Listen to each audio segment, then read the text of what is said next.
Кажу, гарна ціна, беріть, а завжди всі починають основі телефонувати, як уже ціна знову зростає, і тоді всі починаються. А ми бачили, що був дешевше, як всі магазини вже цінники підіймали, а вже все, акції закінчуються.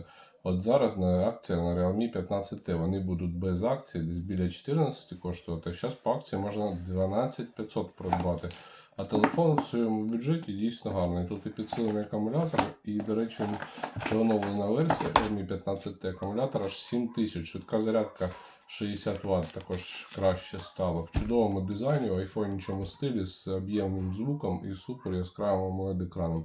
На сонці будете бачити все як ввечері. Телефон компактний доволі, дуже зручно ним користуватись, на непоганому залізі. Прості додатки, верніше додатки всі, а ігри прості, середні, також буде тягнути він без проблем. Так що кому потрібні, пишіть, доволі гарний цінник зараз.